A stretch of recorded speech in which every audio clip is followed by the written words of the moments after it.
that time of year again. It is time to recommit yourself to your church by filling out a pledge form, which are available following the service in the gathering area.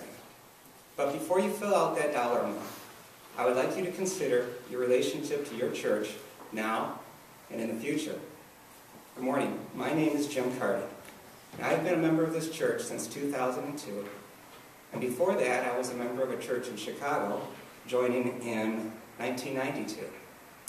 About the year 1999, after living in Chicago for about 20 years, I and the rest of my family, we had had enough.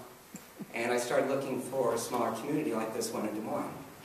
So I started job interviewing, and I had one requirement, that the community had to have a Unitarian Universalist church. So one of the places I interviewed, I got there early on a Saturday so I could check out neighborhoods and also attend a service. During that service, the subject of the Canvas dinner came up. And someone asked, well, what's a Canvas dinner? And there was silence. But that was followed by a longer, more awkward silence, until somebody said, well, that's the dinner where we try to raise money for our church to fix a leaky roof or pay a guest speaker. Now, this church was small. That's okay. But no one wanted to talk about money. So I just have to say that I'm glad that this church has always taken a very mature approach to money and can speak about it openly.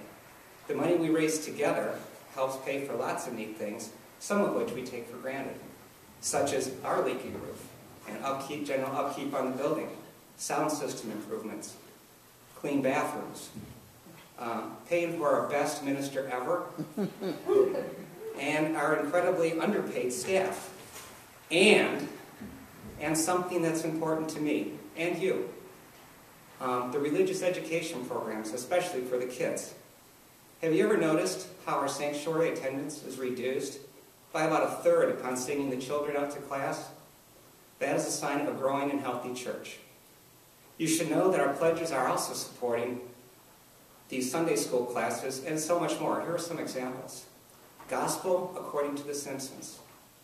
Neighboring faiths, popcorn theology, coming of age, our whole lives, and OWL training, which is going on this weekend, and our youth group, which you see here today. These programs keep our youth engaged in the church. My high school boys, 2 high school age boys, actually want to attend the youth group meetings. These meetings, they help the kids get to know each other. They help the adults get to know the kids. They also help the adults get to meet other adult members, such as our youth, the parents of the youth. And these relationships are forged at a very deep level. And these are the relationships that will help sustain this church into the future. Now, as I mentioned, our 2 sons are currently juniors and seniors in high school. And lately, I have not been very generous with my time for the church, although that will change soon, I'm sure. Our family tries, besides that, but our family tries to be generous with its contribution. But how much is enough? Well, in your order of service, you have this colored chart, and I can try to explain to you how it works. On the left side of the chart is your adjusted monthly income. I'm not exactly sure what that means because I really don't pay much attention to how much I make and stuff, so we're just going to skip that, and you can try to estimate that. Then you move your finger toward the right-hand side to certain columns that you see here, and you have supporter, sustainer, visionary, and tithe. So what you do is you move your finger until you realize, this is where I would like to be judged. And then you go down and figure out how much you want to give to the church. Or there's another way. You can just pick a number that's easy to remember. I'm going to give $1,000 a year, and I can remember that. Or maybe $5,000. Or Marcia and I prefer another way. We use the force. What we do is we look at our bank statement, how are we doing? We're doing okay.